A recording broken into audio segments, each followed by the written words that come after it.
Hello everybody and welcome to Age of Warhammer. Thanks for stopping by today. I just wanted to first apologise again for I've been absent for the last few weeks. I had really bad COVID and then my family came down with COVID, and it's not been the best of times. So I do apologise for the lack of content, and hopefully we can move forward and it's going to be a bit better now.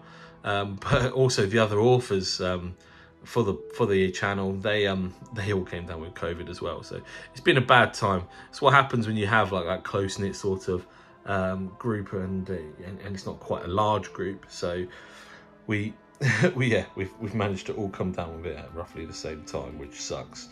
But anyway, today we're going to be looking at the Leviathan Siege Dreadnought for Horus Heresy. Horus Heresy at this moment is very, very popular. People are loving it at the moment, and for great reason. The game is very much very entertaining. It's got some very good mechanics in it, which I've spoken about in a previous review. So if you haven't seen it already, go and have a look at that, where I did the unboxing of the Age of Warhammer, the Age of Darkness box set. I do have a few negatives which I've mentioned in there, but mostly it's a very positive sort of time. But you have to say the rough and the smooth, otherwise you lose all credibility. And yeah, I don't want to talk too much about that on this video. One thing I will say is, Games Workshop, if you're listening, please do plastic Primarchs and get them all to be the same scale, because some of the older ones are absolutely dwarfed by the newer ones. So, but anyway, moving on with this kit. So this kit here, it's a lovely kit. Obviously, the Leviathan Siege Dreadnought is very, very popular in Heresy. Some of the shooting options are probably the most popular options, which they do not come in here, which leads me to believe there will be a second one, because I don't think they're going to charge you what this is probably going to be in the region of £35 to £45. I don't see them charging you this and then £16 for each shooting arm. I think that would be a little bit excessive. By the same respect though, if you wanted to have the plastic arms to use on the resin bodies from Forge World, you're going to be spending similar sort of money, if not more. So yeah, it's a strange one. I would have thought that it would have been better option to put some of the shooting options in here, and some of the shooting and then if you did another one, do some shooting options in that one as well. But yeah, I don't do the planning, so it's a strange one to me, but I'm sure there is a reason behind it. Let's get this open and we can have a look at the beautiful plastic.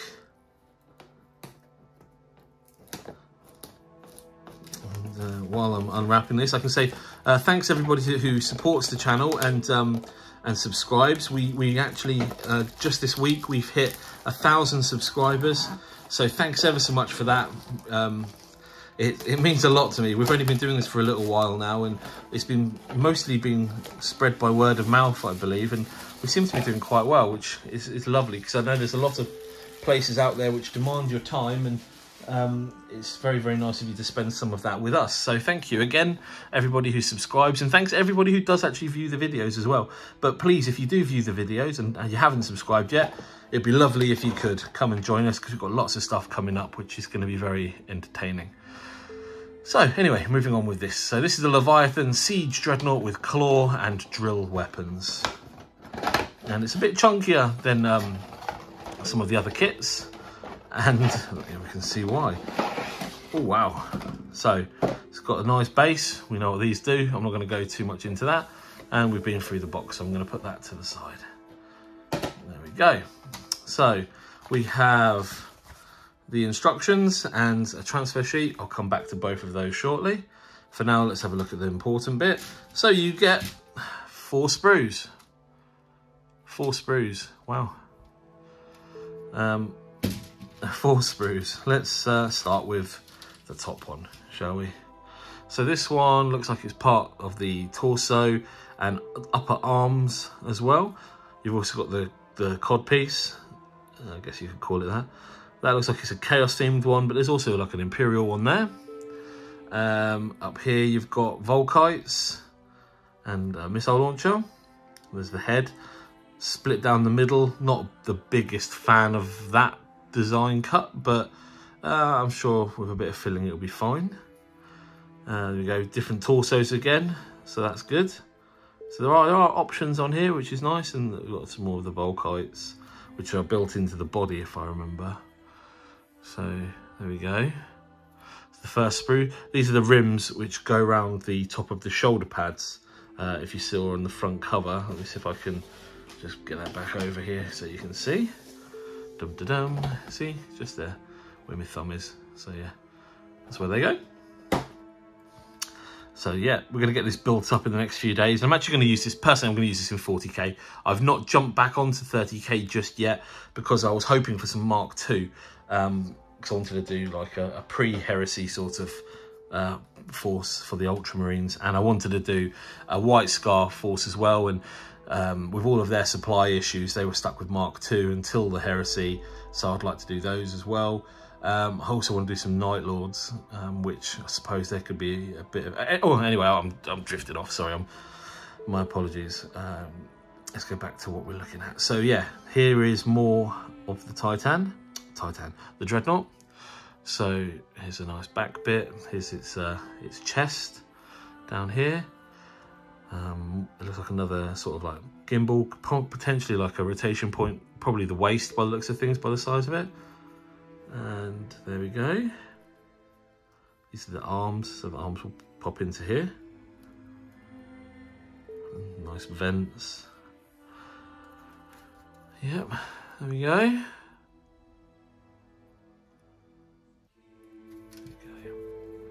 Really cool, lovely. That's the second sprue looked at. Here we have the feet. So as you can see, there's more feet than needed. So you've got 1, 2, 3. So that'll be, so this one's got a bend in it, so you'll be able to do it as if it's moving forward. For the clever among us who can do that, I would struggle. But there you go, there's the shell casing for the foot. So I'm guessing these are ambidextrous, would you call it? Was that the right word? So you can have either foot on either side, so you can have either leg stepping forward. All these pieces are going to be some of the poses people are going to be able to make from this, is what I'm trying to say, is going to be really interesting and really, really cool. But yeah, look at that, it's so multi-posable. There we go, lovely. Really, really nice. As I said earlier, the Horus Heresy is doing really well. Hopefully in your area it's doing very well and is really popular as well. So what we've got here, we've got these weird, these are the drill bits. So there's 6 of those. And you've got some claw bits with some like chainsaw-y bits on them. And then there's the actual siege claw, which is nice. Lots of bits for this kit. I mean, just here it says 100 and... oh no, that says 12. I'm misreading things. Just going back to one of the other ones. 13? Oh, right, okay. It's got A's and B's and stuff like that, yeah, so... yeah, not sure how many pieces there are there, but it's going to be... there's loads of pieces. It's a lovely, large kit. Again, lots of people are going to be able to find some great ways to make some great poses for this.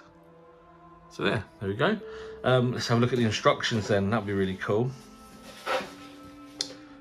First off, let's do transfers. So there's your transfers. As you can see, we've got the Imperial Fists and we've got the Sons of Horus. That's what you get. Cool. There we go. So, wowzers. Crikey. Crikey. I went Crocodile Dundee on it there. There you go, look at that. Loads of options, loads of bits. If you want it plain, if you want it more Imperial, if you want it Chaos, you can have it tattooed on your codpiece. There we go. Very, very good. Shows how it all goes together, obviously. Lots of pieces, lots of pieces. There we go. Yeah, I definitely want to have one of these, but I wanted to have more of a fiery one, shooty one, I mean, for my actual Space Marine Primaris Force. I'm going to do a bit of a Primaris Force where it's going to touch on like the heresy sort of structure, so I'm not going to have any of the repulsors and stuff like that.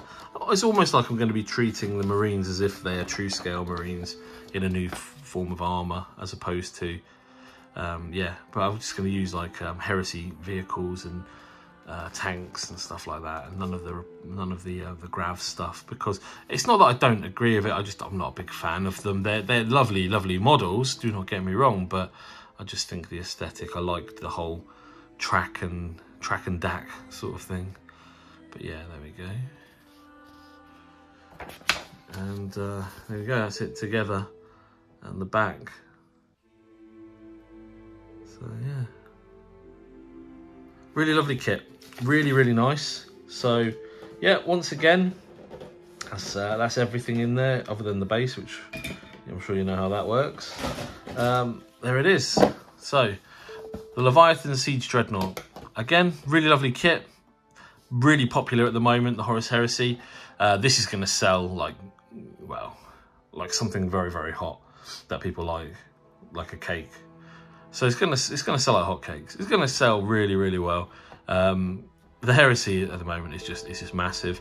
Most people that I've spoken to have dropped off 40k for the moment, and have started doing the Horus Heresy. No doubt that will change when 10th edition drops, and we get, you get Angron come in, and hopefully maybe another Primarch will come back. Hopefully that'd be great. But that's for a different video. Maybe we can have a little discussion about what we think, because I don't know. It's not something we're told about here, obviously. We only get stuff a couple of weeks in advance, so we only know stuff that you already know about, really. But it'd be great to see another Loyalist Primarch anyway. And yeah, really good set. So drop us a comment below. What do you think about the kit? Will you be getting one? And if so, which Legion are you going to be painting it for? Are you a traitor, or are you a loyalist, and are you going to be fighting for the War Master, or are you going to be fighting for the Emperor of Mankind? Yeah, drop us a comment below. I always respond. And yeah, hopefully we can have a nice little chat and stuff. So yeah, until next time, stay fluffy.